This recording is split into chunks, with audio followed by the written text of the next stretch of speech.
निताई गौर सीतानाथ प्रेमानंद हरि हरि बोल। श्री श्री साधु गुरु वैष्णव प्रेमानंद हरि हरि बोल। श्री श्री राधा गोविंद प्रेमानंदे हरि हरि बोल।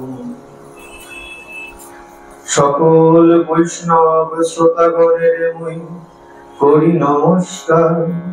कृपा करे पदधूलि दिबेन मस्तके आमार।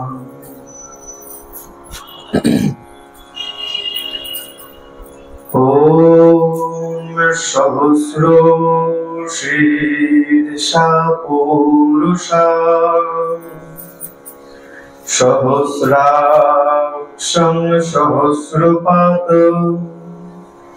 सभूमिं विश्वतो वृत्वात्युतिष्ठत् दशांगुलम्। जय जय श्री राधा रमण। जय जय नवलोकिशोर। जय गोपी चित्तचोर प्रभु। जय जय माखन चोर। बोलिए भक्त वत्सल भगवान की, राधा माधव की, निताई गौर भगवान की। प्रेम से बोलो ईश्वर ईश्वर परमेश्वर सच्चिदानंद घन विग्रह अनादिर आदि सर्वकारणेर कारण अनंत कोटि ब्रह्मांडेर अधिनायक नंदनंदन ब्रजेंद्र नंदन भगवान श्री कृष्णेर असीम अनुकंपाय असीम कृपाय आमरा सकले हरि कथा गुरु कथा भागवत कथा तथा भागवतीय कथा शुनबार मानसे उपनीत हয়েছি। একটু সবাই শান্ত হয়ে যাবে, কথা বলছেন। হরি বল। একটু সবাই আস্তে মা। হরি বল। প্রেম সে বলো। আচ্ছা, গত পর্বে আমরা কি শ্রবণ করেছিলাম? কি শুনেছিলাম? হ্যাঁ,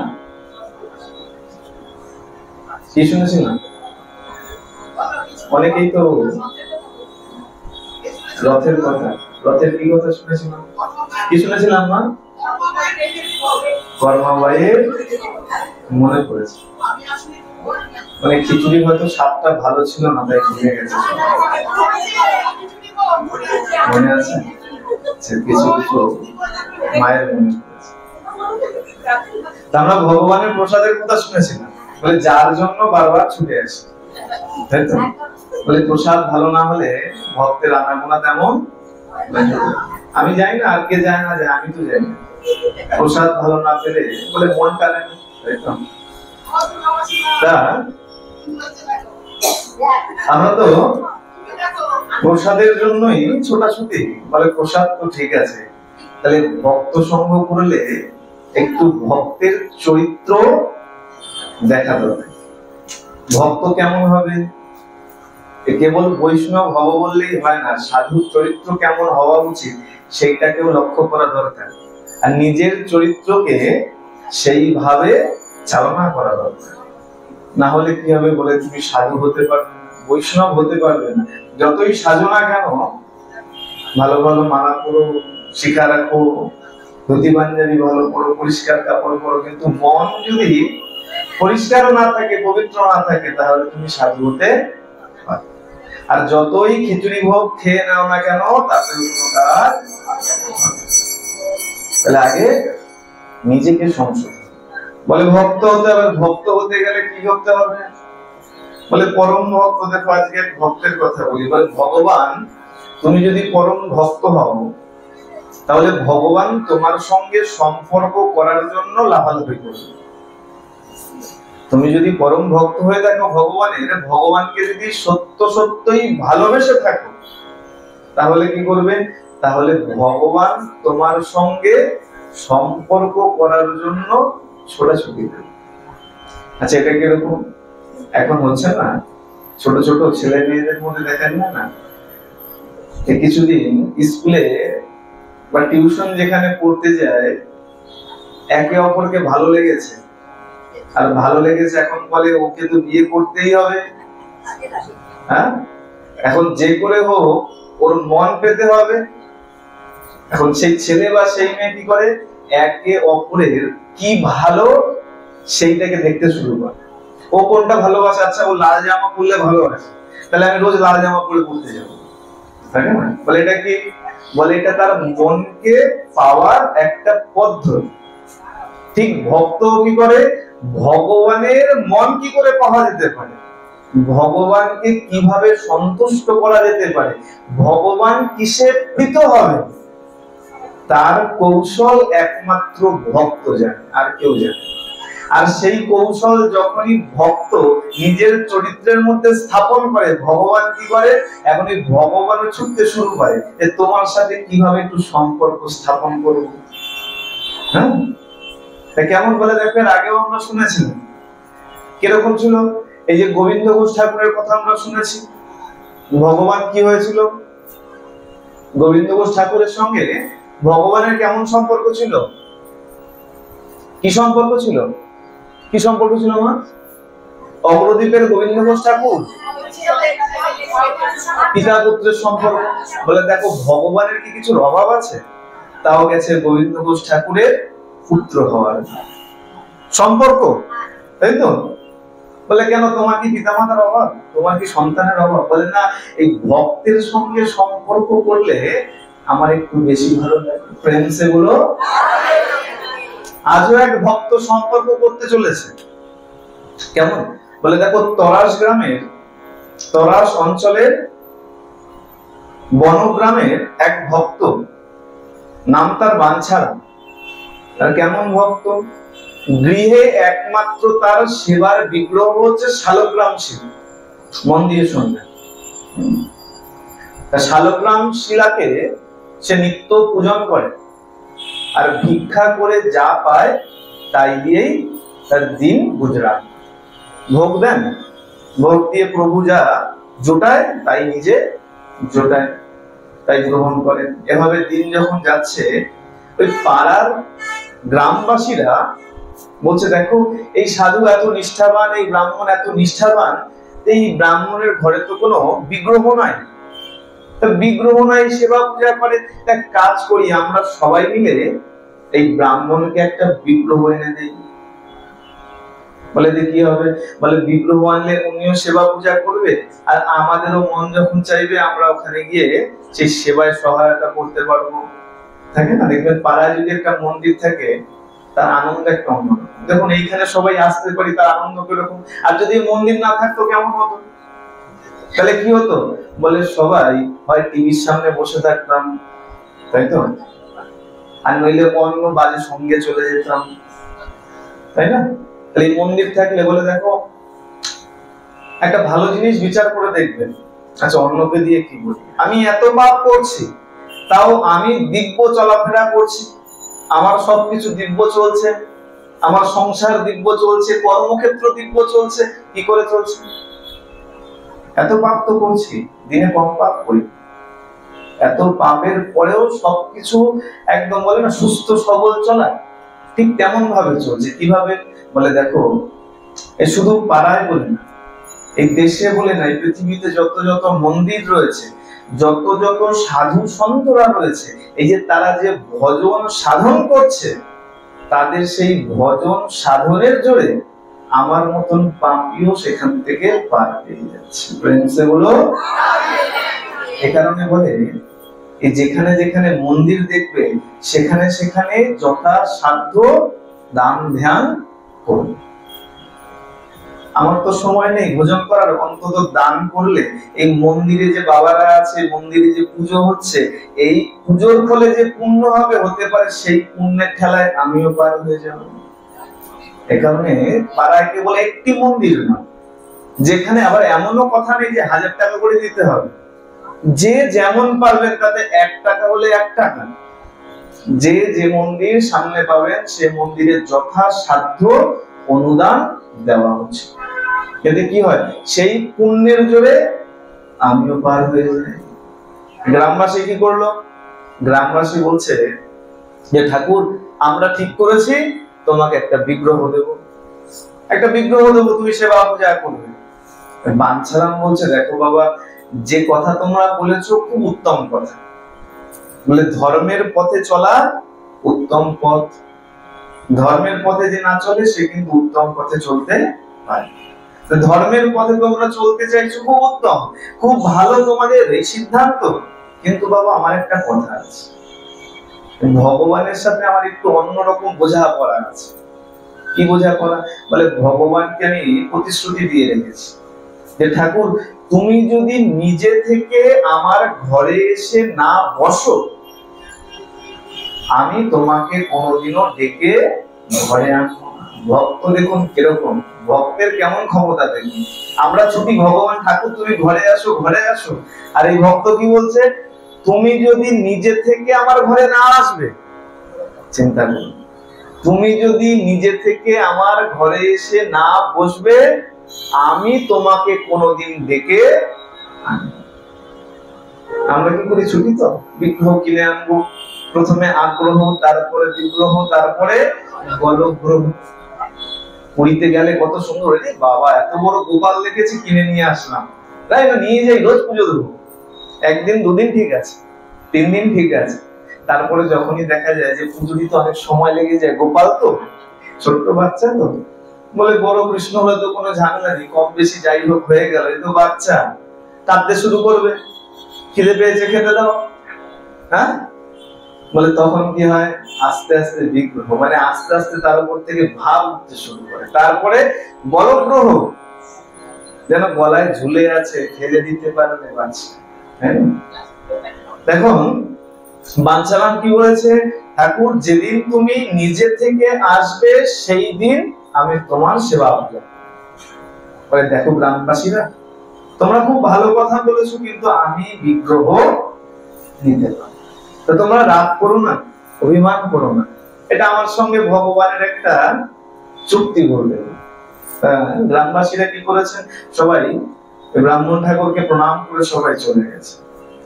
এখন ওই বাঞ্ছারাম নিত্য স্নান করে, প্রাতঃ স্নান করে, ওই আঞ্চলিক একটা নদী আছে, সেই পাড়ার একটা নদী আছে, তার নাম কারতিয়া নদী, সেই নদীতে নিত্য স্নান করেন, আর ভিক্ষা করে সেবা পূজা দিয়ে নিজে প্রসাদ গ্রহণ করেন।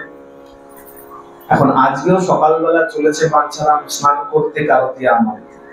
প্রভাত সময় ভোরবেলা সেই ব্রহ্ম মুহূর্তে যখন স্নান করতে গেছেন, স্নান করেছেন, স্নান করে যেই পাড়ে উঠেছেন, অমনি শুনতে পাচ্ছেন দৈববাণী হচ্ছে, বাঞ্ছারাম এই দেখো আমি এই জলের মধ্যে ডুবে আছি, আমাকে তুলে তুমি আমার সেবা পূজা করো।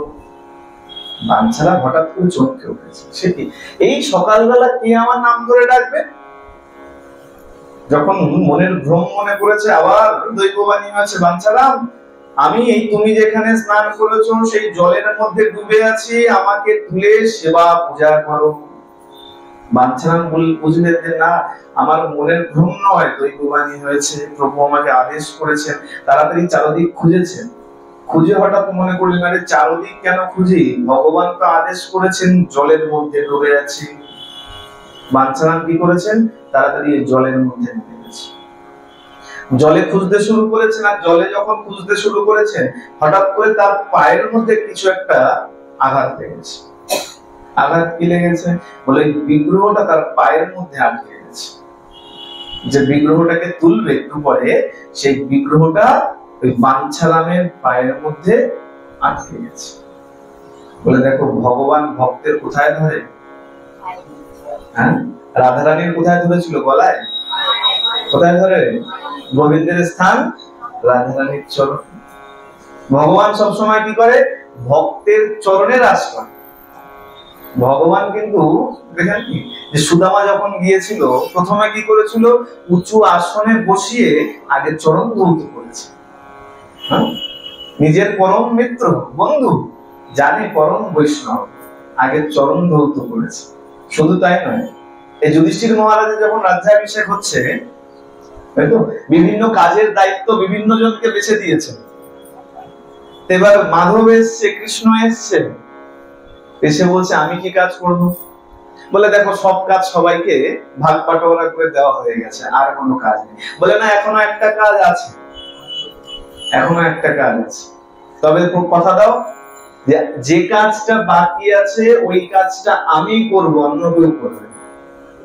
যুধিষ্ঠির কথা দিয়েছে, বেশ মাধব যে কাজ থাকবে বাকি, মাধব যুধিষ্ঠির ভেবে দেখছেন যুধিষ্ঠির মহারাজ সব কাজ তো ভাগ বাটোয়ারা করে দিয়েছি, আর কি বাকি আছে, আর তো কিছু নাই। হ্যাঁ, তো বলছে বেশ মাধব যেটা অবশিষ্ট থাকবে তোমাকেই দেব। যেই বলেছে অমনি ভগবান কৃষ্ণ বলছেন দেখো এই সাধু আসলে প্রথমে তাকে অভ্যর্থনা করতে তার চরণ ধৌত করে দিতে হয়, ওই চরণ ধৌত করে দেওয়ার কাজটা আমি। যুধিষ্ঠির মহারাজ তৎক্ষণাৎ দাঁড়িয়ে পড়েছেন, মাধব এটা হতে পারে না। কারণ তিনি তো জানেন একে আমরা যতই মিত্র ভাবি, ইনি হলেন সাক্ষাৎ ভগবান, আর তিনি কিনা ভক্তের চরণ ধৌত করবে, তাও আমার উৎসবের মধ্যে এসে। না না, এটা হতে পারে না দাদা, তুমি কিন্তু কথা দিয়েছো যে অবশিষ্ট কাজ থাকবে সেটা আমি করব। কথা যখন দিয়েছো এই কাজ আমি করব। পত্র দিয়েছে, নিমন্ত্রণ হয়ে গেছে, চারদিকে পত্র ছড়িয়ে গেছে। আর পত্র কোথায় গেছে? পত্র গেছে দেবাদিদেব মহাদেবের বাড়িতে, সবার বাড়িতে এখন যায় না, এখন বিয়ের নিমন্ত্রণ কার্ড পাঠানো হয়, ঠিক তেমন পত্র গেছে। আর মহাদেবের বাড়িতে যখন পত্র গেছে, মহাদেব তো খুব আনন্দিত। কেন? বলে এক তো যুধিষ্ঠিরের রাজ্যাভিষেক করছে, তাও সেখানে আবার আমার প্রভু উপস্থিত আছে। পত্র পড়তে পড়তে মনটা একটু খারাপ হয়ে গেছে। যখনই জানতে পেরেছে ওখানে গেলে পরে প্রভু আগে চরণ ধোয়াবে, অমনি তার মনটা এখন খারাপ হয়ে গেছে। কেন? বলে নিমন্ত্রণ যখন এসছে ওই নিমন্ত্রণকে উপেক্ষা করা যায়? এখনকার দিন তো নয়। হ্যাঁ, আগে যদি আমার বাড়িতে যদি নিমন্ত্রণের কার্ড আসে, আগে আমি বিচার করি ওখানে কি খাওয়া। যদি 300 টাকার প্লেট শুনি, তাহলে আগে থেকে বিচার করে নিই 300 টাকার উপরে কিন্তু উপহার দেওয়া, তাই তো? বলে 300 টাকা খাওয়া হবে, 300 টাকার বেশি উপহার দিলে তো লস হয়ে গেল, তাই তো? আর তারপরে আবার ভাবি যদি দেখি যে না ভালো খাবার দাবার নেই, মেনু ভালো নেই,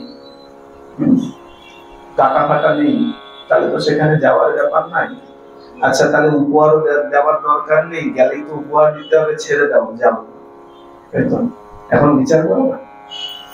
এখন অফিসে দেখি তো অনেক জায়গায় বিচার করে, বিয়ে বাড়ি গেলেই যখনই শোনে যে সেখানে মাছ আছে মাংস নেই, অমনি 200 টাকারটা 100 টাকায় নেমে আসে। সোজাসুজি একদম হিসাব, যেরকম খাওয়াবে তেমন উপহার দেবো। আর তারপরে কি বলে যদি সেরকম না হয় যাবই না, দরকার হলে। আমাদের শাস্ত্র কি বলছে? বলে খাও আর না খাও, তোমাকে যদি কেউ নিমন্ত্রণ করে গেছে তোমার কর্তব্য সেখানে 2 মিনিটের জন্য হলেও সেইখানে নিমন্ত্রণ রক্ষা করার জন্য উপস্থিত হতে। তাতে তুমি খাও ভালো, না খাও আরো ভালো, নিমন্ত্রণ রক্ষা করার দায়িত্ব তোমার। তুমি যদি নিমন্ত্রণ স্বীকার করে নিয়েছো তাহলে তোমাকে যেতেই হবে। আর এমন বিচার কখনো করতে নাই।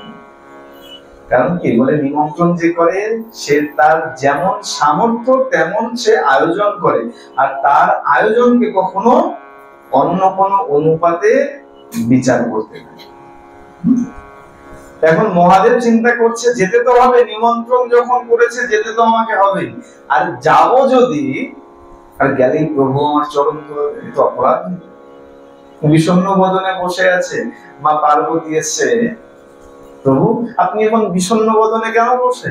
বলে পার্বতী আর বলো না, নিমন্ত্রণ এসছে রাজসুয় যজ্ঞে, আর সেখানে যাব, যেতে তো হবে, আর সেখানে প্রভু নাকি সবার চরণ ধরবে, যাই কি করে? মহাদেব তো বুদ্ধি তো তার কম না, জ্ঞানের ভান্ডার তিনি, অসীম জ্ঞানের ভান্ডার। অনেক চিন্তা করে বুদ্ধি লাগিয়ে অনেক কষ্টে এক পথ পেয়েছে। কি পথ? বলে যাবো ছদ্মবেশে যাবো। বলে এই রূপ নিয়ে গেলে তো ধরে ফেলবে, কি রূপ নিয়ে যাবে প্রভু? বলে আমি কুকুরের রূপ নিয়ে যাব। কি হয়ে যাবে? কুকুরের রূপ নিয়ে যাবে। বলে কেন? বলে যখন প্রভু অন্যদের চরণ ধোয়াবে, আমি দরজায় একটু ফাঁকা দেখলে ওই ফাঁকা দিয়ে দৌড়ে ভেতরে ঢুকে যাবো, প্রভু আর ধরতেও পারবে না, আর আমারও আর অপরাধ হবে না। বলে দেখো, তুমি যার সাথে বুদ্ধি খাটাচ্ছ তার বুদ্ধিও তো কম নয়। হ্যাঁ, চতুরের শিরোমণি, তাই না? বলছে তুমি যদি চতুর হও, তিনি হলেন চতুরের শিরোমণি। এখন মহাদেব তো কুকুরের রূপ নিয়ে চলে গেছেন, গিয়ে যখন একটু দূর থেকে খেয়াল করছে কখন ফাঁকা পাওয়া যায় দরজায়, সোজা দৌড়ে ঢুকে যাব। আর গোবিন্দ তো সবার চরণ ধোয়াচ্ছে ঠিকই, কিন্তু অপেক্ষা করছে কার জন্য? পরম বৈষ্ণব মহাদেবের জন্য।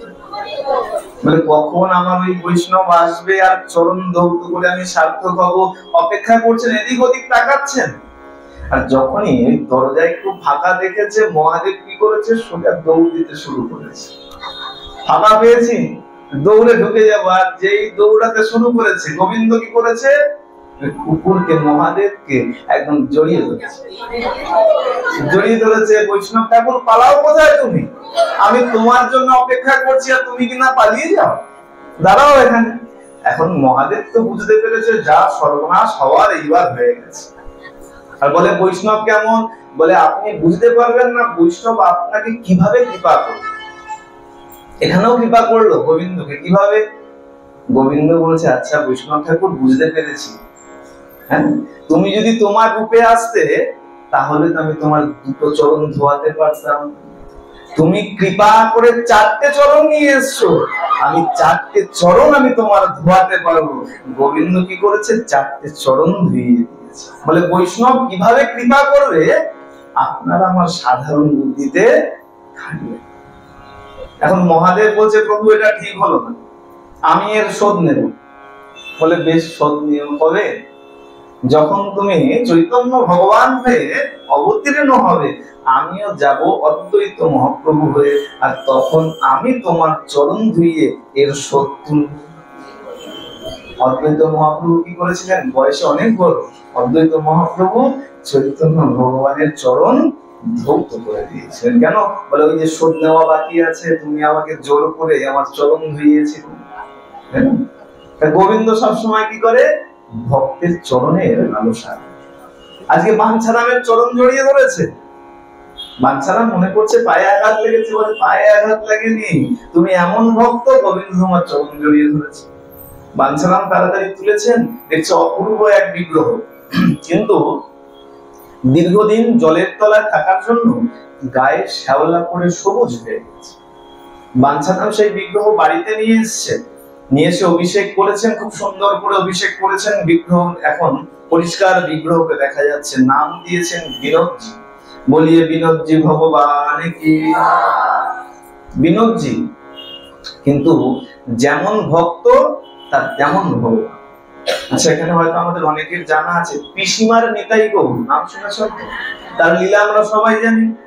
বলে নিতাই গৌর কেমন? বলে দেখতে তো এমনি ভদ্র, কিন্তু পিসিমার যে নিতাই গৌর, সেই যে বালক নিতাই গৌর, অত্যন্ত চঞ্চল আর দুষ্ট। কি করতো? বলে চুরি করে খেয়ে চলে আসতো, পায়ে মল নেই।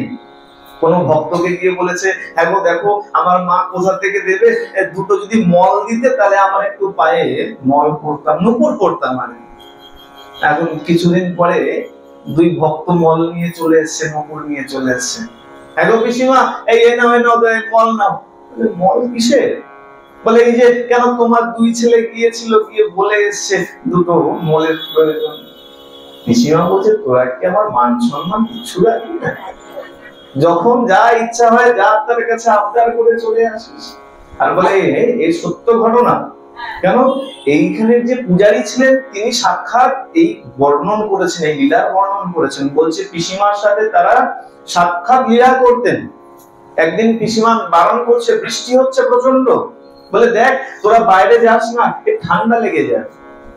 আর দেখবেন বাচ্চারা বৃষ্টি দেখলে আরো বেশি আনন্দ পায়, লাফাতে শুরু করে। নিতাই গৌর কি করেছেন? পিসিমা একটু বৃদ্ধ হয়ে গেছে তো, বাচ্চাদের সাথে আর কিভাবে দৌড়ায়, দুজনে এখন বৃষ্টিতে নেমে গেছে, একদম আচ্ছা মতন বৃষ্টিতে ভিজেছে, খেলেছে। এখন যখন সন্ধ্যাবেলায় যখন শয়ন দিয়েছে, এখন দেখছে হাঁচি দিচ্ছে। পিসিমা কি করেছে, আঁচলটা নাকে ধরেছে, বলে দেখ তোদের না করেছিলাম তাও তোরা গেছিস, দেখ কেমন ঠান্ডা লেগেছে, নাক ঝাড় তাড়াতাড়ি নাক ঝাড়। যেই আঁচল ধরেছে ওই সেবাই, সেই সেবক বলছে ওই পিসিমার সেই আঁচল একদম ভিজে গেছে। বলে সাক্ষাৎ লীলা যদি না করতো তাহলে তো এটা সম্ভব হতো না, সাক্ষাৎ লীলা করছে। আর ঠিক এই বাঞ্ছারামের ভগবান সেই বিনোদজিও একই রকম ভাবে লীলা করছেন। বলে কি করে, বলে কারো বাড়ি থেকে চুরি করে খেয়ে চলে আসে, তবে পাড়া প্রতিবেশী এসে কেউ নালিশ করে, আনন্দ পায় যে সত্যই এই ব্রাহ্মণ তো পরম ভক্ত ছিল, আর তার ঘরে যে ভগবান এসছে তার লীলা আরো অপরূপ।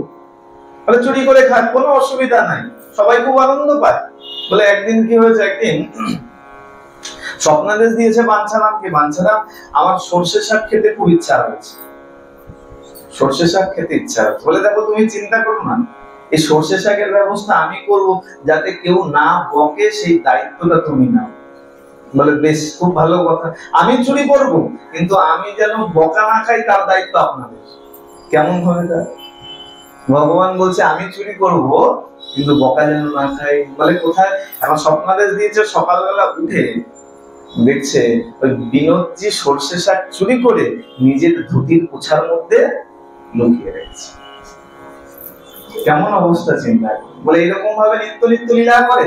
আর এই যে লীলা, আর যখন বিগ্রহকে ঘরে নিয়ে আসছেন ওই বাঞ্ছারাম কিন্তু ভগবানকে দিয়ে প্রতিজ্ঞা করিয়ে নিয়েছেন। কেন মনে আছে তো? বলেছিলেন যে তুমি যেদিন তুমি নিজে আমার ঘরে আসবে সেই দিন আমি তোমাকে নিয়ে আসবো, সেবা পূজা করব। আর যেদিন বিগ্রহ পেয়েছেন ভগবানের সাথে একটা চুক্তি করে নিয়েছে। কি চুক্তি? বলে ঠাকুর তুমি তো এসছো, তোমাকে আমি ঘরে নিয়ে যাব একটা শর্তে। কি শর্তে? বলে আমি তোমাকে ঘরে নিয়ে যাব আর তোমাকে ভোগ দেব, পাথরের ঠাকুর তুমি তোমার মতো দাঁড়িয়ে থাকবে, ভোগ ওরকম করে থাকবে, তা কিন্তু চলবে। তাহলে বলে তোমাকে ওইখান থেকে ভোগ গ্রহণ করতে হবে। ভগবানকে বলছে তুমি পাথরের মতো দাঁড়িয়ে থাকবে আর তোমার সামনে আমি থালা রেখে দেবো, ওরকমই থাকবে, ওই সব চলবে না। যা ভোগ দেব তাই তোমাকে গ্রহণ করতে হবে। এখন গোবিন্দ বলছে বাঞ্ছারাম এ তুমি কি কথা বলছো? আমি পাথরের বিগ্রহ, আমি কি খেতে পারি? পাথরের বিগ্রহ কি খেতে পারে? বলে ও ঠাকুর, আচ্ছা পাথরের বিগ্রহ যদি খেতে না পারে, এই পাথরের বিগ্রহ এতক্ষণ আমার সাথে কথা বলে কি করে? ফ্রেন্ডস বলো, চিন্তা করুন, মানে ভক্তকে অত সহজে কিন্তু হারানো যাবে না। ভগবান তুমি যতই ক্ষমতা রাখো না কেন, ভক্তের ক্ষমতা কম নেই। বলে তুমি যদি পাথরের ঠাকুর হবে, খেতে না পারবে, এতক্ষণ আমার সাথে এইভাবে কথা বলছো কিভাবে? ভগবান বুঝলেন আমার জালে আমি ফেসে গেছি। আচ্ছা বেশ, ওই বাঞ্ছারাম এখন নিত্য যা ভোগ দেয়, আর ভোগ যখন নিবেদন করে ওই পাথরের বিগ্রহের ঠোঁট কেঁপে ওঠে। এই কথা চারিদিকে ছড়িয়ে পড়েছে, এমন এমন লীলা করে চারিদিকে ছড়িয়ে পড়েছে। আর সেই কথা ওই তরাস জেলার রাজা বনমালী রায়বাহাদুর তার কানে চলে গেছে। এই বনমালী রায়বাহাদুর যখনই শুনতে পেয়েছে এমন এমন লীলা করছে ভগবান, তিনি কি করেছেন, পত্নী আর তার ঘরে একটা ছোট্ট কন্যা ছিল, আর সেই কন্যার নামও রাধা। প্রেমসে বলো, তার বয়স 10 কি 11 বছর। আর বউকে আর সেই মেয়েকে সঙ্গে নিয়ে এসছে ভগবানের দর্শন করতে। এর থেকে কি শেখা যায়? বলে একা একা যেও না, যদি সারা সপ্তাহে না পারো অন্তত একটা দিন সব পরিবারে অন্তত সে ভগবানের একবার দর্শন করে যাবে। রাজা কি করেছে? সব পরিবারে তার পত্নীকে সঙ্গে নিয়েছে, কন্যাকে সঙ্গে নিয়েছে, সঙ্গে নিয়ে এসছে ভগবানের দর্শন করতে। আর এসছে যখন ভগবানের দর্শন করতে, আচ্ছা ভগবানের দর্শনেরও কিন্তু বিধান আছে। এসে দাঁড়িয়েই তাকিয়ে পড়লে হয়ে যায়, তারও কিন্তু নিয়ম আছে, জানা আছে। কিরকম? আগে আগে চরণ দর্শন করতে হয়। বলে কেন? বলে আমাদের দৃষ্টি ভালো না, কুদৃষ্টি আমাদের। কেন? বলে দেখবে কারো ভালো দেখলে আমার চোখ সহ্য করতে পারে না। ওই বাড়ির ছেলেটা ভালো চাকরি পেয়ে যায়, বাবা আমি তো পাইনি, তাহলে কি হলো? কুদৃষ্টি পড়ে যায়। বলে ভগবানের উপরে কুদৃষ্টি পড়ে যায়। তাই কি করতে হয়, আগে চরণে তাকাতে। আর শুধু তাই নয়, বাড়িতে যাদের ছোট ছোট বাচ্চা আছে এই নিয়ম তাদেরও জানা, বলে আগে কিন্তু বাচ্চার মুখের দিকে তাকাতে। কেন বলে, বাবা মায়ের যে খারাপ দৃষ্টি সেটাও কিন্তু ওই সন্তানের উপরে লেগে যায়। আর যখনই দেখবেন যে সন্তানকে দেখে নিজের খুব আনন্দ হচ্ছে, তখন কি করতে হয়, আগে পায়ের দিকে তাকাতে হয়। কেন বলে, দৃষ্টি দোষ নষ্ট হয়ে যায়। ছোট বাচ্চা নিজের বাচ্চাকে দেখে মনে হয় বাবা কি সুন্দর দেখতে আমার ছেলেকে, বুঝবেন এটা কিন্তু কুদৃষ্টি, এটা ভালো দৃষ্টি নয়। তখন কি করতে হয়, সন্তানের পায়ের দিকে তাকাতে। ঠিক তেমন দৃষ্টি কেমন বলে, দর্শন কেমন হবে, এসে গোবিন্দের আগে রাধারানীর চরণ দর্শন করতে হবে। আর চরণ দর্শন করে আস্তে আস্তে দর্শন করতে করতে তারপরে বদন দর্শন করতে হবে। এখন রায় বাহাদুর এসছে, সবাই দর্শন করছে, রাধা বসে গেছে সেই বিনোদজির সামনে দর্শন করছে। আর দর্শন করতে করতে হঠাৎ কি হয়েছে, যখন চোখে চোখে মিলন হয়েছে রাধার সঙ্গে, আর ওই বিনোদজি একটু মুচকি হেসে দিয়েছে। যে মুচকি হেসেছে আর কিছু কথা বলেছে, হয়তো রাধাকে বলেছে, রাধা এসো আমার সঙ্গে, এই ঝোলনায় ঝোলো, কিছু বলেছে। রাধা কি করেছে, ছোট্ট শিশু তো, সহজ সরল 10-11 বছর বয়স, তার মাকে বলে দিয়েছে, মা এই বিনোদজি না আমাকে দেখে একটু মুচকি হেসেছে, আর দেখো কি বলছে, আমাকে বলছে দোলনায় দুলতে, বিহার করতে। মা বলছে, দূর পাগল, এটা হয় নাকি, এ ভগবান, পাথরের ভগবান দাঁড়িয়ে আছে আর তোর দিকে কিনা মুচকি হাসবে। হ্যাঁ চুপ, এইসব আর কিছু বলিস না। আচ্ছা বেশ, মনে মনে ধরে গেছে বিনোদজিকে, বাড়ি চলে গেছে। এখন যখন বাড়ি গেছে বারবার বায়না করে, ওই যখন বারবার বায়না করে, আর বাবা কি করে, ওই কন্যাকে নিয়ে আসে বিনোদজির দর্শন।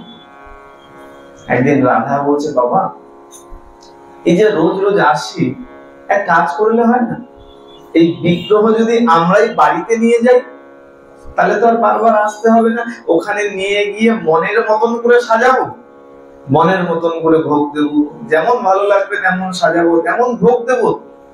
বলছে, দেখ মা এইসব বলতে নাই, কারণ সেবা করা বিগ্রহ কখনো বাড়ি নিয়ে যাওয়ার চিন্তাও করতে নাই, তাতে অপরাধ হয়।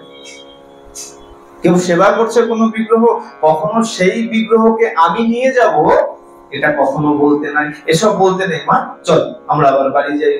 বাড়ি গেছেন ঠিকই, কিন্তু মনে মনে বাসনা, যদি বিনোদজিকে বাড়িতে আনতে পারতাম, বাড়িতে আনলে মনের মতন সাজাতাম, যেমন ভালো লাগতো তেমন সাজাবো, তেমন ভোগ দেবো, রাজবাড়ি তো। এখন গোবিন্দ আর ভক্তের মনের বাসনা টালতে পারে।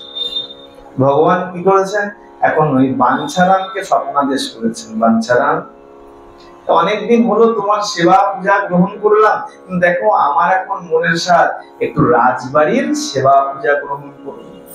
চিন্তা করুন, আপনার সন্তান যদি আপনাকে বলে, মা অনেকদিন তোমাকে মা বলে ডেকেছে, আর ভালো লাগছে না, এবার ওই পাশের বাড়ির কাকিমাকে একটু মা বলে ডাকুন, আর তোমার কাছে থাকুন, তোমার কেমন লাগবে? আপনার ভক্ত ভগবানকে ছাড়া থাকতে পারে না। ঠাকুর তুমি কি বলছো, আমি তোমাকে ছাড়া থাকবো কিভাবে? বাঞ্ছারাম তুমি চিন্তা করো না, তোমার ভক্তিতে আমি মুক্ত, তোমার দেহান্তের পর তুমি আমারই ধাম লাভ করবে, এতে কোনো অনিশ্চয়তা নেই। তুমি কোনো চিন্তা করো না, তুমি কোনো রকম দুঃখ করো না। আমি একটু নতুন লীলা করতে চাই, অন্য লীলা করতে চাই, আমাকে তাড়াতাড়ি রাজবাড়িতে পাঠানোর ব্যবস্থা। ভগবান যখন আদেশ করেছেন, সংবাদ চলে গেছে রায় বাহাদুরের কাছে, বনমালী রায় বাহাদুরের কাছে, হে রাজন, ভগবান আমাকে এমন এমন স্বপ্নাদেশ করেছেন, আপনি যত তাড়াতাড়ি সম্ভব ভগবানকে আপনার বাড়িতে নিয়ে যান। রায় বাহাদুর যখনই সংবাদ পেয়েছে, কি করেছে, এখন অনেক অনেক লোক লস্কর নিয়ে এসেছে। কেন বলে, লোক লস্কর কেবল ভগবানকে নিয়ে যাওয়ার জন্য নয়, কীর্তন করতে করতে নিয়ে যাবে বলে লোক লস্কর নিয়ে এসেছে। এখন হয় না, দেখবেন পাড়াতে যখন নামযজ্ঞ হয়, কোন বিশেষ উৎসব হয়, যখন শ্রী বিগ্রহকে আনা হয়, তখন কি করে বলে, মায়েরা বাবারা সবাই হরিধ্বনি করতে করতে, কীর্তন করতে করতে, খোল করতাল বাজাতে বাজাতে তারপরে বিগ্রহকে মন্দিরে আনা হয়, তাই তো?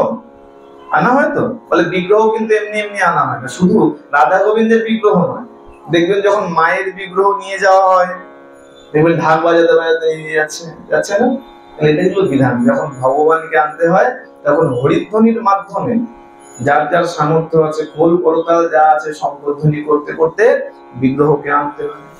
রাজাও এসেছেন, রাজা এসে কি করলেন, ওই বিনোদজির বিগ্রহকে একদম মহা সমারোহে তার রাজবাড়িতে নিয়ে গেছে।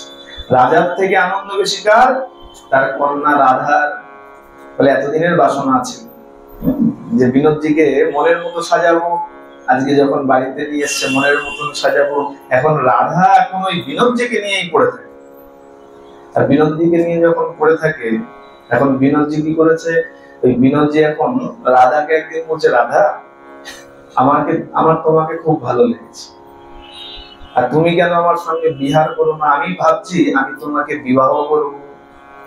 চিন্তা করো, যদি ভালোবাসা হয়, এই প্রাকৃতিক জগতের ভালোবাসা যদি হয়, আর কোনো ছেলে যদি কোনো মেয়েকে বলে তোমাকে ভালো লেগেছে, তোমাকে বিয়ে করবো, বলে তাতেই তো পাগল হয়ে যায়। বাবা মাকে ছেড়ে একবার চিন্তা করে না যে বাবা আমার মা কত কষ্ট করে আমাকে মানুষ করেছে, আর মানুষ করা তো দূরে ছাড়ো, কত কষ্ট করে বড় করেছে সেইটুখানিও চিন্তা করে না। ঘর বাড়ি ছেড়ে ছুড়ে সব একদম পালিয়ে চলে যায়। আর এটা হলো অপ্রাকৃত প্রেম, যেখানে কোনো মানুষের বুদ্ধি করতে নাই। গোবিন্দ বলছে আমার তোমাকে ভালো লেগেছে, আমার সঙ্গে বিহার করো, আমি তোমাকে বিবাহ করব। রাধা এখন লজ্জা পেয়ে গেছে, ছোট মেয়ে তো, বিয়ের কথা বললে লজ্জা পেয়ে গেছে, সে মায়ের কাছে চলে গেছে, মা মা বিনোদজি বলছে আমাকে বিনোদজির সঙ্গে বিবাহ করতে।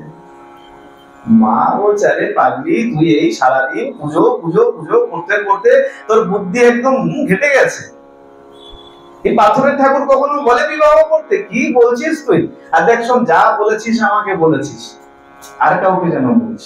মা বিচার করছে, এবার কেউ যদি পাগল মনে করে, মেয়ে পাগল হয়ে গেছে।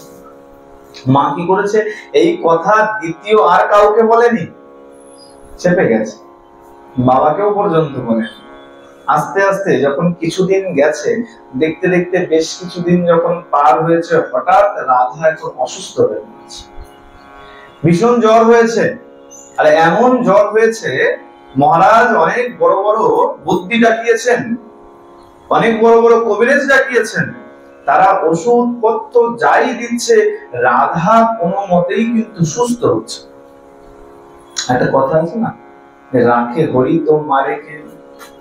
যদি হরি রাখে, এই দুনিয়ায় কারো সাধ্য নাই তাকে মেরে দেয়, আর যদি হরি মেরে দেয়, এই দুনিয়ায় কারো সাধ্য নাই যে তাকে বাঁচিয়ে রাখে। হ্যাঁ, এই কারণে বলে না, বলে হরির স্মরণ নিয়ে থাকো, হরি যদি তোমাকে বাঁচায়, এই দুনিয়ায় কেউ তোমাকে মারতে পারে, আর জানবে হরি যদি তোমাকে মারে, এই দুনিয়ায় কেউ তোমাকে বাঁচাতে পারবে না। বলে এই কারণে যা করো হরির চরণে সমর্পণ করে দাও, যা করছো হরির চরণে সমর্পণ করে দাও।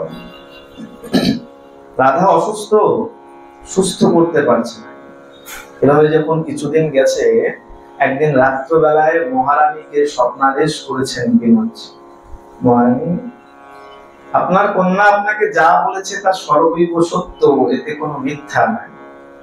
আর শুনুন, এর জ্বর আর ঠিক হবে। আমি একে আমার বাম পার্শ্বে স্থান দিয়েছি। বাম পাশে কাকে বসানো হয়? এটা তো নয় বিগ্রহের ক্ষেত্রে, আমাদের প্রাকৃতিক জগতে স্ত্রীকে বসানো হয় বাম পাশে। এখন তো বসারও ভেদ বিচার ভুলে গেছি, তাই না? বলে দেখবে বাড়িতে সাধুগুরু বৈষ্ণব আসলে ওই চেয়ারে বসে আছে, সোফায় বসে আছে, ওই গিয়ে ধপাস করে পাশে বসে পড়লাম, বলে কখনো তাদের বরাবর বসতে নাই। হ্যাঁ, আর বলে বসারও বিধান আছে, বাম পার্শ্বে সবসময় নারী জাতি হলে পুরুষের সবসময় বাম পার্শ্বে পত্নী স্ত্রী বসবে, আর বোন যদি হয় তাহলে অবশ্যই ডান পাশে। এই কারণে দেখবেন যখন লক্ষ্মী গণেশ পুজো হয়, কোন দিকে বসায়? বাম পাশে বসায়। কেন? অনেকে মনে করে লক্ষ্মী গণেশ পুজো করে, অনেকেই দেখবেন এখনো এমন অনেক লোক আছে যারা মনে করে লক্ষ্মী গণেশ পত্নী, পতিপত্নী, পতিপত্নী না। কোন দিকে বসায়? বসানোর রকম ফিরে বুঝতে হয়, এ পত্নী না এ বোন বা দিদি। কি বললেন? আমি রাধাকে বাম পার্শ্বে স্থান দিয়েছি, আপনি একটি কাজ করুন, দুঃখ করবেন না। বলে দেখো, সন্তানের বিয়োগ বাবা মাকে আর কি দিয়ে সান্ত্বনা দিতে? কোন সন্তান যদি তার সন্তানের বিয়োগ হয়ে যায়, বাবা মাকে এমন কিছু নাই গায়ে দিয়ে সান্ত্বনা দেওয়া যেতে পারে, কিন্তু ভগবান যখন আদেশ করছেন, রানীমা এখন একটু কঠোর হয়েছেন। ভগবান আদেশ করলেন যে চিন্তা করবেন না, আপনার বাগানে একটি নিম বৃক্ষ আছে, আর সেই নিম বৃক্ষ দিয়ে আপনার কন্যার মতন অবিকল একটি মূর্তি নির্মাণ করুন। তবে মনে রাখবেন, যেই দিন এই মূর্তি নির্মাণ সমাপন হয়ে যাবে, সেই দিন আপনার কন্যা রাধার দেহান্ত হয়ে যাবে। তবে চিন্তা করবেন না, তার যে আত্মা, সেই আত্মাকে আমি আপনার এই মূর্তির মধ্যে প্রবিষ্ট করি। আর কি করবেন? এই মূর্তির সঙ্গে আমার বিবাহ হবে। রাজাকে কথা বলেছেন রানীমা, বিনোদজি এমন এমন স্বপ্নাদেশ করেছেন। রাজা কি করেছেন? তার বাগানে সেই নিম বৃক্ষকে কাটিয়ে দুঃখ মনে থাকা সত্ত্বেও ভগবানের আদেশকে আদেশ মনে করে ঋষিধার্য করে কি করেছেন? সেই নিম বৃক্ষ দিয়ে রাধার মতন, নিজের কন্যা রাধার মতন, আমাদের রাধারানীর মতো নয়, দেখবেন সেই মূর্তির যদি কেউ দর্শন করতে যান, দেখবেন তার আদরটা একটু আলাদা, তার মুখের গরমটা একটু আলাদা, আমাদের রাধারানীর মতন না। তা সেই নিম বৃক্ষ দিয়ে অবিকল নিজের কন্যার মতন এক বিগ্রহ বানিয়েছেন। আর সত্যই যেদিন বিগ্রহ বানানো সমাপ্ত হয়েছে, সেই দিনই তার কন্যা রাধা যে জ্বরে ভুগছিল, তার সেই দিনই দেহান্ত হয়ে গেছে। দেহান্ত যখন হয়েছে, তারা সৎকার করেছে, আর সৎকার করে এসে সেই যে নিম কাঠের তৈরি তার নিজের কন্যার অবিকল দেখতে সেই রাধার মূর্তিকে ভগবানের বাম পাশে স্থাপন করিয়েছেন। আর বাম পাশে স্থাপন করে ভগবানের আদেশ মতন তার সঙ্গে ভগবানের বিবাহ সম্পন্ন। এই যেই দিন বিবাহ সম্পন্ন হয়ে গেল, সেই দিন থেকে বিনোদজির নামও পাল্টে গেল, আর সেই দিন থেকে তার নাম হয়ে গেল জামাই বিনোদ। বলিয়ে জামাই বিনোদ ভগবান কি। এই জামাই বিনোদ আগে বৃন্দাবনে ছিল, এই তরাস অঞ্চলের বনমালী গ্রামে ছিল। এবার রাজা কি করলেন? সেই বিগ্রহকে নিয়ে আসলেন বৃন্দাবনে। এখন কোথায় আছে? রাধা কুণ্ডের পাশে একটা রামকৃষ্ণ মঠ আছে, একটা তাদের সেবা সংঘ আছে, আর তার পাশেই এই রাজা এসে কি করেছেন? এক বিশাল মন্দির করেছেন। তার নাম এখন পরিচিত হচ্ছে রাজবাড়ি বলে। সেইখানে এই বিগ্রহকে এখনো গেলে দেখা যায়। সেই বিনোদজি এখনো দাঁড়িয়ে আছেন, আর রাধা তার সেই নিম কাঠের মূর্তি, যার মধ্যে এখনো রাধা জীবিত রয়েছে, যার প্রাণকে সাক্ষাৎ গোবিন্দ তার মধ্যে প্রবিষ্ট করিয়ে দিয়েছেন। মহারানীকে প্রতিশ্রুতি দিয়েছেন, রানীমা আপনি চিন্তা করবেন না, যতদিন চন্দ্র সূর্য থাকবে আপনার মেয়ে রাধাও ততদিন জীবিত থাকবে। ভগবান চাইলে তোমাকে অমর করে দিতে পারে। ভগবান কি করলেন? তাকে অমর করে দিলেন, আর তাকে স্বীকৃতি দিলেন নিজের বাম পাশে নিজের পত্নী। বলে ভগবানের প্রতি যদি সত্য ভক্তি থাকে, ভগবান তোমার সঙ্গে সম্পর্ক করার জন্য ছটফট করতে থাকে। তোমার সাথে কিভাবে তোমার সাথে সম্পর্ক করা যায়? কি তাতে তোমার পিতা হতে হোক, কি পুত্র হতে হোক, কি সখা হতে হোক, যাই হতে হোক না কেন, তোমার সঙ্গে সম্পর্ক স্থাপনের জন্য ছটফট। কিন্তু তাতে কার জন্য কি দরকার? শুদ্ধ ভক্তি। শুদ্ধ ভক্তি যদি না থাকে, ভক্তি যদি আমার মতন হয়, তাহলে কোনদিন গোবিন্দ গোবিন্দর সামনে এসে দাঁড়িয়ে প্রণাম করার আগেই ঠাকুর আমার এটা চাই, আমার ওটা চাই, এই চাওয়া যদি এসে যায়, তাহলে সেই ভক্তি কিন্তু আর শুদ্ধ ভক্তি না।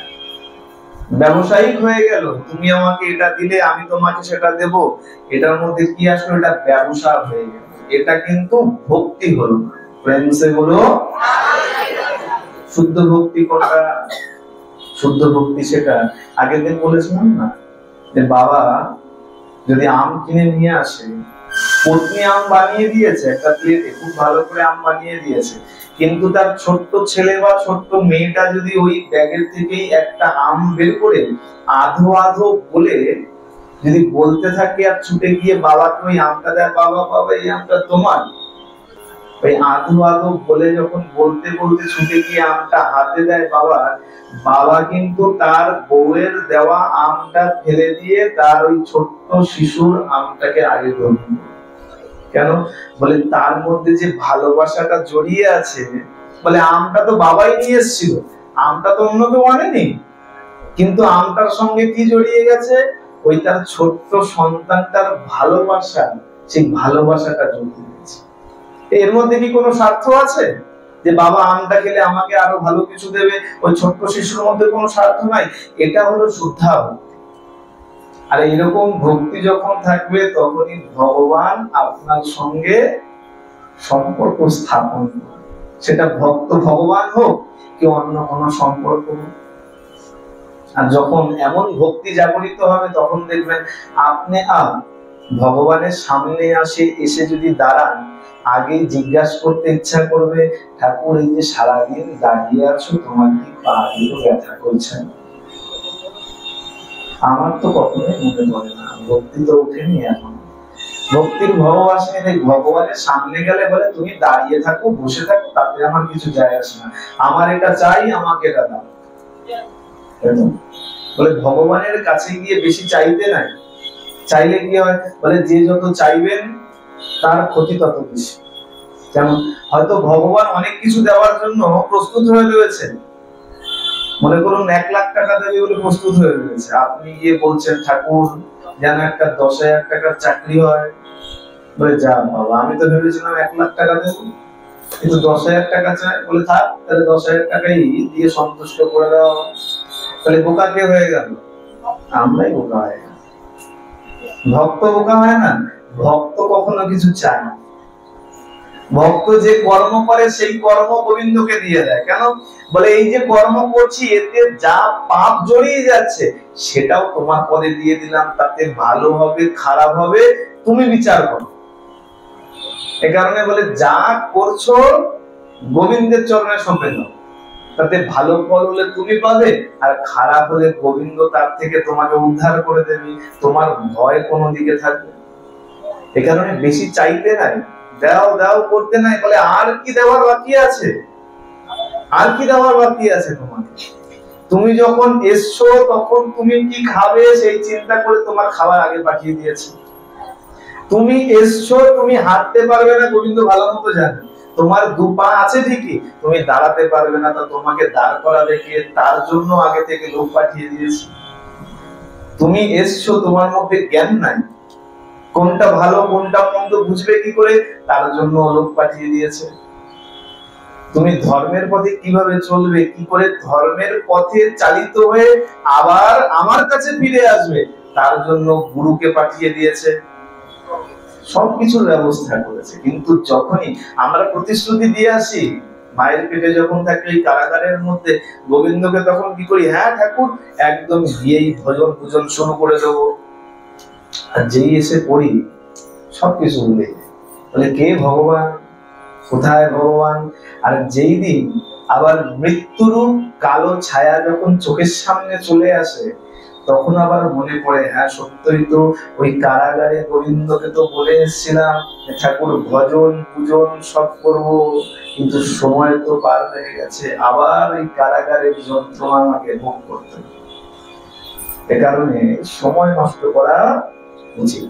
প্রেম সে বলো, যত সম্ভব মনের মধ্যে হরিনাম করবে। আচ্ছা হরিনামও যদি না হয়, যে কোনো নাম উচ্চারণ করতে থাকে। খুব সুন্দর এখানে তো নাম রয়েছে মাধব বাড়ি, মাধব বলে সবসময় মাধব মাধব জপ করুন। কৃষ্ণ ভালো লাগে কৃষ্ণ কৃষ্ণ জপ করুন, রাধা ভালো লাগে রাধা রাধা জপ করুন। আচ্ছা রাধার জয় দেই বলে এমন ভাববেন না গোবিন্দ রাধা রাধা আলাদা। গোবিন্দকে রাধারানীকে, রাধারানী হচ্ছে গোবিন্দের প্রেম শক্তি, প্রেমার শক্তি হচ্ছেন রাধারানী। রাধারানী কিন্তু আলাদা কেউ না। আমরা ঘুরিয়ে গোবিন্দকেই ডাকি, কিন্তু আমাদের নামটা ভালো লাগে রাধা, তাই বলি প্রেম সে বলো। সবার জোর কি একটু কমে গেছে নাকি? অনেকে দেখছি একটু জোর কমে গেছে। সবাই একসঙ্গে প্রেমসে বলো। তাতে অনেকে হাত তুলেছে, অনেকে হাত তোলে। যতক্ষণ না হাত সবাই তুলবে ততক্ষণ ছাড়বো না। আজ রাত 12টা বেজে গেল, বাড়ি যাবো। সবাই মিলে দোনো হাত তুলে প্রেমসে বলো। সবাই মিলে যদি না করে তাহলে কি হয় না, গোবিন্দ দেখে বলে আরে বাবা এই তোমার দলে একটা এরকম রয়েছে হাত তোলেনি, তার মানে তোমার বন্ধু। তোমার বন্ধু যদি হাত না তোলে, তুমি হাত তুলছো ঠিকই, মনে হয় তুমি অন্য কোনো বাহানায় হাত তুলছো, তোমার কোনো ধান্দা আলাদা আছে। এ কারণে কি করতে হয়, যখন সবাই একসঙ্গে থাকে তখন সবাইকে একসঙ্গে হাত তুলে ধ্বনি দিতে হয়। ভগবানও কিন্তু দেখে নেয়, চিত্রগুপ্তকে বলে রাখবে একে হাত দিয়েছিলাম, ধ্বনির সময় হাত তোলেনি, হাত বার। বলে পরের বার হাত বার, বলে না জানি আবার কোন পশু হয়ে যেতে হবে তার ঠিক নেই কোনো। এ কারণে যখন ধ্বনি হবে, যখন প্রণাম করতে হয়, তখন ওই খালি মনে মনে প্রণাম হয়। যদি হাত সাষ্টাঙ্গ প্রণাম বা পঞ্চাঙ্গ প্রণাম নাও হয়, তবে মনে রাখবেন পায়ে জুতো নিয়ে কখনো আবার হাত জোর করে প্রণাম করবেন। জুতোটা খুলে দোনো হাত জোর করে তারপরে প্রণাম করবেন। কিন্তু এখন তো ফ্যাশন হয়ে গেছে, বলে এরকম হয়ে গেল। বলে গুরুজনকেও প্রণাম করা হয় না। বলে কেন গুরুজনকে প্রণাম করি? বলে প্রণাম কোথায় করতে হয়? চরণে করতে হয়।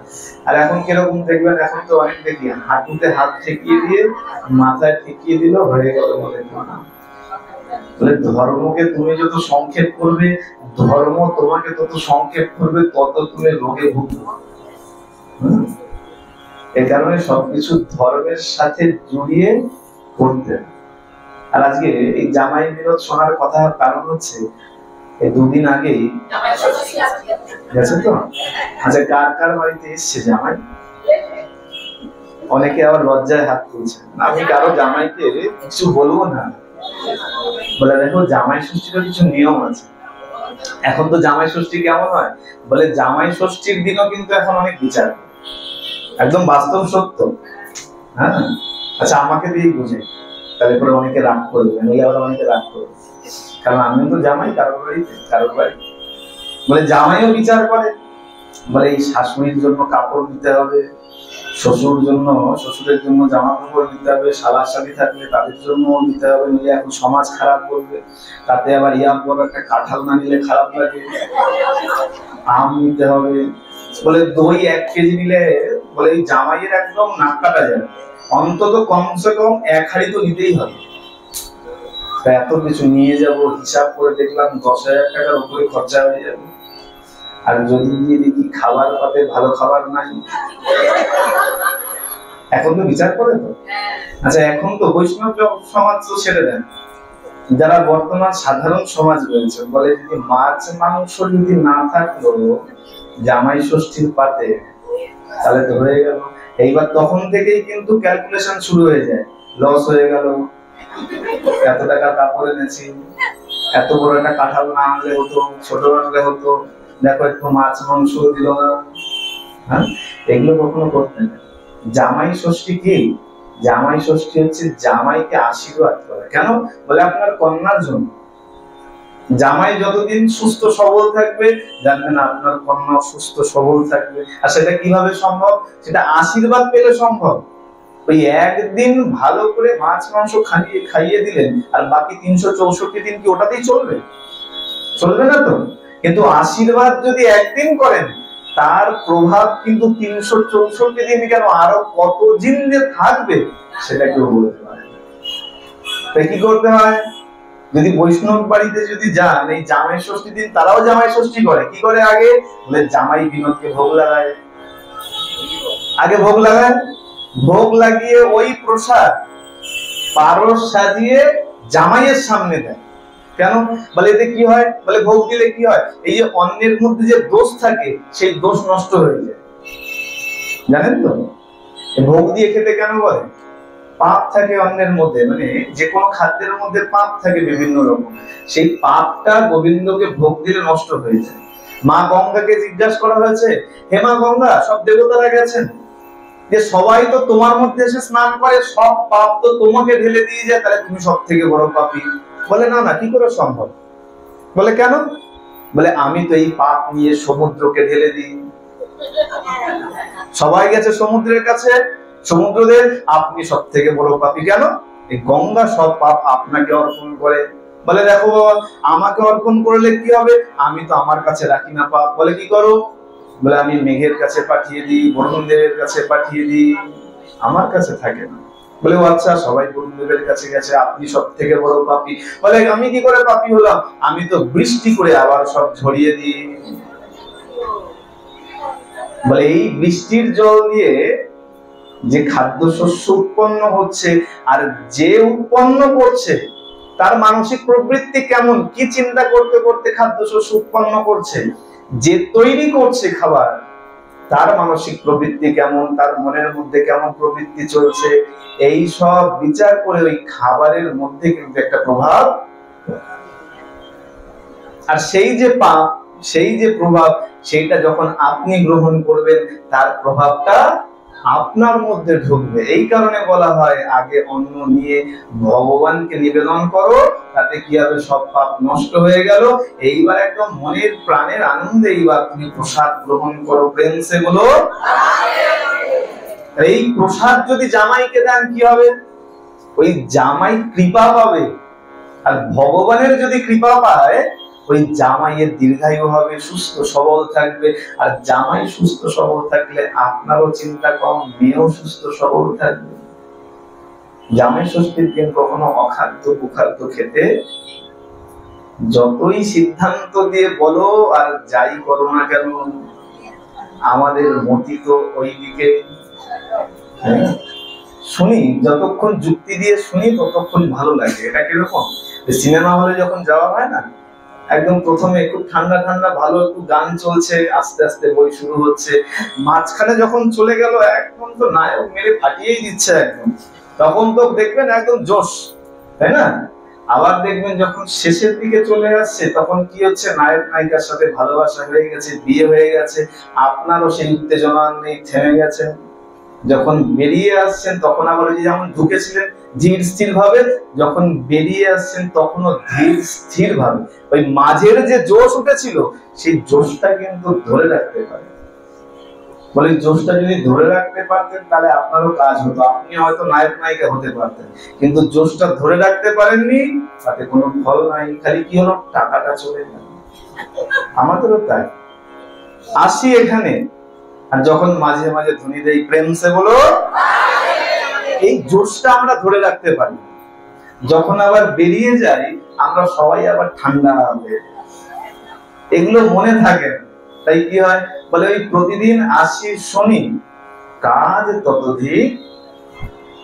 সিদ্ধান্ত যতক্ষণ শুনছি, হ্যাঁ সত্যি তো, এটা যে বলছে এটা তো সত্যি, সিদ্ধান্ত ঠিক আছে, কিন্তু ঠিক আছে বললে হবে না, তাকে পালন করতে। পালন যদি না করেছো, এই যে সময়টা, ওই যে সিনেমা হলে টাকা দিয়ে যেমন টাকা নষ্ট হয়ে যায়, এইখানে এসব সময়টুকু নষ্ট হয়ে যাবে যদি পালন না করে। আসুন আমরা জামাই বিনোদের কথা দিয়ে আজকের মতো এখানেই ভাগবতীয় কথার বিশ্রাম দিচ্ছি, কারণ বেশি বললে আবার অনেক সময় অনেকের খারাপ লেগে। কারণ কি, সত্য কথা তিতো হয়। আর সুগারের রোগীকে যদি বলেন বারবার তিতো খাও তিতো খাও তিতো খাও, সে পেশেন্ট কি হবে? সেই ডাক্তার ছেড়ে চলে যাবে। বলে বাবা এত তিতো খাওয়ার দরকার নেই, অন্য ডাক্তারের কাছে যাই, সে অন্তত রসগোল্লা না খেতে বললে অন্তত লেডিকিনি তো খেতে বলবে, তাই না? বারবার মানে সত্য কথা খুব করা হয়, কান দিয়ে ঢুকে যখন না তখন খুব খারাপ লাগে। কিন্তু কি আছে, ব্যাসপীঠে বসে কখনো কারো মন গড়া কথা বলতে নাই, তিতো লাগুক আর আঘাত লাগুক বারবার সেটাকেই বলতে হয়। কেন? বলে দেখো এত বড় একটা পাথরের চাই একবারে ভাঙতে পারবে না, ওই হাতুড়ি দিয়ে ঠুকতে ঠুকতে ঠুকতে ঠুকতে এক সময় দেখা যায় অত বড় চাইটাও কখন যেন গুঁড়ো গুঁড়ো গুঁড়ো গুঁড়ো হয়ে গেছে। আজকে হয়তো আপনাদের অনেকের ভালো লাগছে না, কিন্তু এইটাই বারবার শুনতে শুনতে শুনতে শুনতে এক সময় মনে হবে সত্যই তো, এই যে কথাগুলো বলছে একবার অন্তত পালন করে দেখি না, আর সেই দিনই আমাদের সার্থকতা, অন্য কোনো দিন। আসুন আমরা আজকের মতন এখানে ভাগবতীয় কথার বিশ্রাম দিচ্ছি। শ্রী গুরু প্রেমানন্দে নিতাই গৌর সীতানাথ হরি হরি বল। শ্রী শ্রী সাধু গুরু বৈষ্ণব প্রেমানন্দে হরি হরি বল। শ্রী শ্রী রাধা গোবিন্দ প্রেমানন্দে হরি হরি বল।